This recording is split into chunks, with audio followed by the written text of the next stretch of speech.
Or is this the car? You're like, well, this is the car I bought because it's cheap. I think it'll last. Is it the car you'd like? No, but it's the car I bought.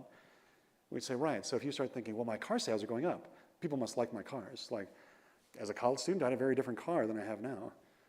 So I have a Honda Odyssey because I got a bunch of kids.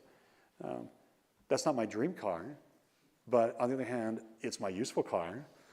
And I have a friend who's got a Ferrari that every time winter hits, he's like, this thing sucks. It's uncomfortable to get into. It's uncomfortable to drive. The heating doesn't really work, and half the time the engine doesn't start.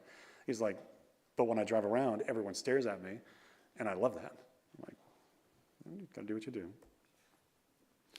But again, just think about what would happen if I were to say, I want to know how many illegal immigrants, how many homeless people, how large is prostitution. In fact, historically, the largest place for drug deals and prostitution in the state of Utah has always been Temple Square.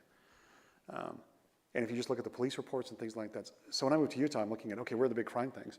And they were like, weirdly enough, right around BYU campus, but the number one is Temple Square for all of Utah. So actually, there's a whole bunch of, apparently when the police interview, there's a whole bunch of drug dealers who are like, oh, we just cannot wait for that temple to be rebuilt.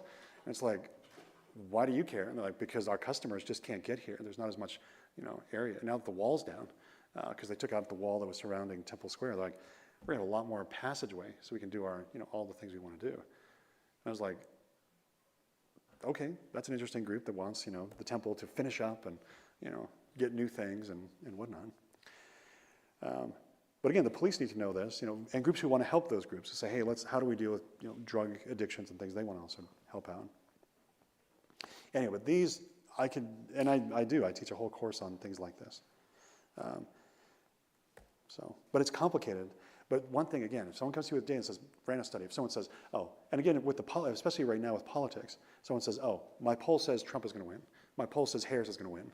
You'd say, great, how did you get around selection bias, non-response, and social desirability? And if they don't answer those well, you're like, you can interview whoever you want, and I don't know that the data is going to be real. So when we look at the population, that population parameter, like the mean or something, and population parameter is just anything. It could be the mean, standard deviation, whatever.